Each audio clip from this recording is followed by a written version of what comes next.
Hello students, this is for class 12 unit 1 two gentlemen of Verona unit 1ல ப்ரோஸில் வந்து இப்போ நம்ம grammar topic page number 11ல் பார்க்க போகிறோம். Already இந்த வீடியோ வந்து கோமதி மேத்ஸ் அண்ட் இங்கிலீஷ் அப்படிங்கிற சேனலில் இருக்குது. நான் நியூவாக இன்னொரு சேனல் வந்து கோமதி இங்கிலீஷ்னு இருந்த சேனலோட நேமை சேஞ்ச் பண்ணி spoken English and grammar at கோதர்மா அகாடமி அப்படிங்கிற நேமில் ஒரு இங்கிலீஷ்க்கு மட்டும் சேனல் பிகின் பண்ணியிருக்கேன். ஸோ இந்த டாப்பிக்கை நான் எகெயின் இதை எடுத்துகிட்டு இந்த யூடியூப்பில் நான் போட்டிருக்கேன். ஸோ இதை ஃபாலோ பண்ணுறவங்க you please follow me, definitely it will be helpful for you. நியூவாக பார்க்குறவங்க please subscribe my channel and share it to your friends and recommend to your friends. Complete the sentences with the correct tense of the verbs given in the bracket. See the first one கொஞ்சம் பார்த்தா கசகசன்னு இருக்கிற மாதிரி இருக்கும், but எல்லாமே உங்களுக்கு யூஸ்ஃபுல்லாக இருந்த text தான் இங்கே எழுதியிருக்கு. Tell me exactly what happen last night. ஒவ்வொரு சென்டென்ஸ்லேயும் கீவேர்டு இருக்குது, அந்த கீவேர்டை யூஸ் பண்ணி தான் அந்த நம்ம டென்ஸை வந்து நம்ம புரிஞ்சுக்கிறோம். லாஸ்ட் நைட்னா என்ன? பாஸ்ட் டென்ஸு இல்லையா? பாஸ்ட் டென்ஸ் வரப்போ ஜஸ்ட்டு ஹேப்பன் அப்படிங்கிறத ஹேப்பன்ட் அப்படின்னு சொல்லி எழுதிட்டோம், ஈடி போட்டு எழுதிட்டோம். ஹேப்பன்னா ப்ரெசன்ட் டென்ஸ், ஹேப்பன்டுனா பாஸ்ட் டென்ஸு. இங்கே ஏன் பாஸ்ட் டென்ஸாக சேஞ்ச் பண்ணல? சென்டென்ஸ்னுடைய பிகினிங் அந்த மெயின் வேர்பை சேஞ்ச் பண்ணக்கூடாது. அப்படி டோல்டு மீ அப்படின்னு சொல்லி வராது. Tell me, come to the hall, teach me, bring the book, listen me. இந்த மாதிரி பிகினிங்லேயே மெயின் வேர்ப். எது மெயின் வேர்ப்? இந்த ப்ராக்கெட்டில் இருக்கிறது மெயின் வேர்ப். பிகினிங்லேயே மெயின் வேர்ப் வந்தால் சென்டென்ஸ்னுடைய பிகினிங்கில் if main verb comes means you are writing as it is tell அப்படின்னு தான் எழுதிக்கணும், right? Second one, Mrs Maheswari is my maths teacher. She teach me for 4 years. இந்த இடத்துல கீவேர்டு வந்து ஃபார் அப்படிங்கிறது கீவேர்டு. ஃபார்னா அத்தனை வருடங்களாக, 4 வருடங்களாக, அப்படிங்கிற மீனிங் வந்து இந்த ஃபார் அப்படிங்கிறதுக்கு நமக்கு வரும். ஸோ இந்த மாதிரி வரப்போ ஒரு டியூரேஷனாக இருக்கப்போ you are using the structure has plus been plus ING. நீ நோட் பண்ணிக்கணும், ஹேஸ் ப்ளஸ் பீன் ப்ளஸ் இந்த வேர்ப் எழுதி ஐஎன்ஜி போட்டணும். இது எழுதினீங்கன்னா உனக்கு 1 மார்க் கிடச்சிடும். இதுவே வந்து ஹீ, சி, இட்டு, நேமு இதெல்லாம் வந்தால் தான் has plus been plus ING. இதுவே ஐ, வி, யூ, தே இதெல்லாம் வரப்போ you are using have. Have is used for I, we, you, they. புரிஞ்சுதா? இங்கே இந்த இடத்துல பார்த்தீங்கன்னா இந்த ஸ்ட்ரக்சர் படி இங்கே போட்டோம். இங்கே ப்ரெசன்ட்னு எதுக்கு எழுதியிருக்க மகேஷ்? இது இங்கே ஈஸுங்கிறது ப்ரெசன்ட் டென்ஸாக இருக்குது. So that you are using has. இல்லை அப்படின்னா சப்போஸ் வாஸ் அப்படின்னு வந்திருந்ததுன்னா you are using had plus been plus verb plus ing, right? So present tense means has, have. Past tense means was அல்லது were. ப்ளூரலாக இருந்தால் were, சிங்குலராக இருந்தால் was. I never think of a. இது ரொம்ப ஃபாஸ்ட்டாகவும் எடுக்க முடியாது. அப்போ ஃபாஸ்ட்டாக எடுத்துகிட்டு போனாலும் உங்களுக்கு வேஸ்ட்டு, புரியாது. ஸோ இவ்வளோ இருந்தாலும் இந்த கட் பண்ணி உங்களுக்கு டைம் சேவிங் பண்ணிவிட்டு தான் நான் இந்த வீடியோவை போட போகிறேன். I never think of a career in medicine before I spoke to my biology teacher, but now I think seriously it. நான் வந்து என்னுடைய பயாலஜி மிஸ்ஸை பேசுகிற வரைக்கும் எனக்கு எந்த ஐடியாவும் இல்லை. எதை பற்றி? மெடிசனில் சேரக்கூடிய அந்த கரியரை பற்றி ஐடியாவே இல்லை. திங்க் பண்ணலை, நாட் தாட். ஆனால் இப்போ வந்து எனக்கு ஒரு ஐடியா சேஞ்ச் ஆயிடுச்சு. நான் இப்போ ரொம்ப சீரியஸாக திங்க் பண்ணிட்டேன். என்ன? பயாலஜி குரூப்பில் இருக்கிறதுனால மெடிசன் வந்து ட்ரை பண்ணலாம் அப்படின்னு சொல்லி நினைக்கிறேன்.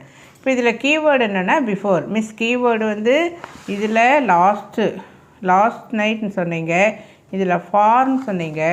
இதில் என்ன கீவேர்டு அப்படின்னா பிஃபோர் ஆஃப்டர் இதெல்லாம் வர்றப்போ for the first action you are using had plus V3. Then for the second action you are using just past tense na V2, V3 na past participle, V1 na present tense அப்படின்னு சொல்லி அர்த்தம். So இந்த இடத்துல இந்த சென்டென்ஸில் 2 action என்ன? First action வந்து அவங்க மெடிசனை பற்றி திங்க் பண்ணவே இல்லை. செகண்ட் ஆக்ஷன் வந்து spoke to the biology teacher. அப்போ பயாலஜி டீச்சர் செகண்ட் ஆக்ஷனாக தான் சிம்பிள் பாஸ்ட் டென்ஸ் அவங்களே எழுதிட்டாங்க. ஃபஸ்ட் ஆக்ஷனுக்கு கீவேர்டு படி என்ன எழுதணும்னு சொன்னேன்? Had plus V3. So had போட்டாச்சு. திங்க்கினுடைய V3 thought. Think thought right. அடுத்தது பாரு, பட் நவ் ஐ ப்ராக்கெட்டில் திங்க் அப்படின்னு இருக்கு. ஸோ இந்த இடத்துல வந்து பார்த்திங்கன்னா இங்கே கீவேர்டு வந்து நவ். இப்போ கீவேர்டு எவ்வளோ ஹெல்ப்ஃபுல்லாக இருக்குதுன்னு பாரு. நவ் அப்படின்னு வந்ததுன்னா வேர்போட என்ன வரும்? verb ப்ளஸ் ஐஎன்ஜி இல்லையா? நவ்னா ப்ரெசன்ட் டென்ஸ், கண்டினியூஸ் அப்படின்னு, not present tense, present continuous அப்படின்னு சொல்லி அர்த்தம்.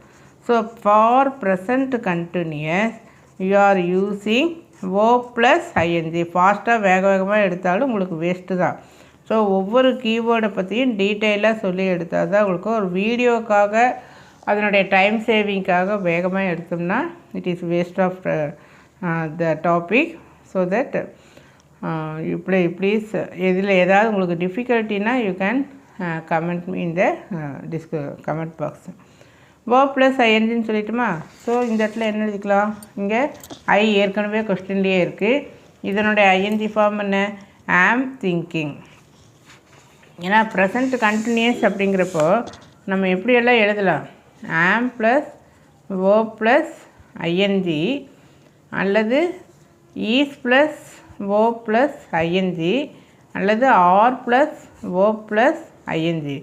வேறெல்லாம் போட்டக்கூடாது. நம்ம we are talking about present continuous. So present continuous அப்படிங்கிறப்போ ஐக்கு வந்து ஆம் யூஸ் பண்ணுவேன்.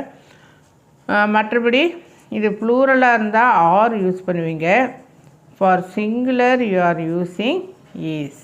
ஸோ இந்த ஸ்ட்ரக்சர் தான் இது வந்து இங்கே நம்ம எழுதியிருக்கோம். I am thinking. verb என்ன? திங்க். அதுக்கு ஐஎன்ஜி போடணும். ஏன்னா இந்த இடத்துல பார்த்தீங்கன்னா verb ப்ளஸ் ஐஎன்ஜி அப்படின்னு சொல்லி எழுதியிருக்கிறேன். hope you follow this. Then D. Oh no, I forgot to bring my assignment. What am I going to do? This is the second time I do this. நான் assignment கொண்டு வர மறந்துட்டேன். இது first time இல்லை, second time இப்படி. Past tense. ஃபர்கெட்னுடைய past tense forgot. இந்த இடத்துல கீவேர்டு எங்கே மிஸ்னா கீவேர்டு இல்லை. நம்மளே அண்டர்ஸ்டாண்ட் பண்ணிக்கலாம். பார்த்தா இந்த ஸ்டேட்மெண்ட்டை படிக்கிறப்பே புரியுது. ஐயோ நான் கொண்டு வரலையே, பாஸ்ட் டென்ஸ். ஸோ தட் இங்கே நான் எழுதியிருக்கிறேன் பாரு, நோ கீவேர்டு அப்படின்னு சொல்லி எழுதியிருக்கேன். இதே வீடியோவை you can see in Gomathi maths and English அந்த சேனல்லையே நீங்கள் பார்க்கலாம். ப்ளேலிஸ்ட்டு 12th இங்கிலீஷ் அப்படின்னு சொல்லி ப்ளேலிஸ்ட் இருக்கும். ஸோ ஓ நோ ஐ இங்கே ஃபர்காட்னு சொல்லிட்டோம் இல்லையா? Then this is the second time I have done this. இதுவும் அப்படி தான், கீவேர்டு எல்லாமே அண்டர்ஸ்டாண்ட் பண்ணிக்கலாம். நான் செகண்ட் டைமே இந்த மாதிரி நான் பண்ணுறேனே. ஏற்கனவே ஃபஸ்ட் டைமே இப்படி தான் நான் மறந்துட்டேன். இந்த செகண்ட் டைமு இப்போ நான் இப்படி மறந்துட்டேன் அப்படிங்கிறதுக்கு just now I have forgotten. Okay, I have done this. அப்போ இந்த ஹாவ் போட்டு டன் போடணும். ஏன்னா இப்போ ஜஸ்ட்டு இப்போ தான் நான் வந்து இந்த மாதிரி பண்ணினேன் அப்படின்னு வந்துன்னா ஹாவ் ப்ளஸ் V3 தான் வந்து இதனுடைய structure. So I have done. இப்போ this is the second time I டிட்னு சொல்லிப்பார், பொருந்தாது. டிட்னா என்ன? Past tense, simple past tense. நான் இதை செய்தேன், ரெண்டாவது முறை இதை செய்தேன் அப்படின்னு சொல்லுவோமா? எப்படி சொல்லுவோம்? செகண்ட் டைம் இதை செஞ்சுருக்க, செகண்ட் டைமும் நான் இந்த மாதிரி தான் பண்ணிட்டேனே அப்படின்னு சொல்லி சொல்கிறேன். ஸோ இரண்டாவது முறை இதை செய்தேன் அப்படிங்கிறதுக்கும் இரண்டாவது முறை இதை செய்துள்ளேன் அப்படிங்கிறதுக்கும் வித்தியாசம் இருக்குது. ஸோ டிட் வராது, ஹாவ் டன் அப்படின்னு சொல்லி வரும். இங்கே ஏற்கனவே சொல்ல மாதிரி ஐ வர்றப்போ you are using have only. இந்த beginning I have told you, I we you they இதெல்லாம் வரப்போ யூ ஆர் யூஸிங் ஹாவ். இந்த EFGH ஐ கண்டினியூ இந்த நெக்ஸ்ட் கிளாஸ். ஆல்ரெடி இது வந்து உங்களுக்கு 10 minutes வந்துடுச்சு, வீடியோ லாங் ஆயிடுச்சு. So don't skip the video. Next கிளாஸில் இதை ஃபாலோ பண்ணுங்கள். Thank you all.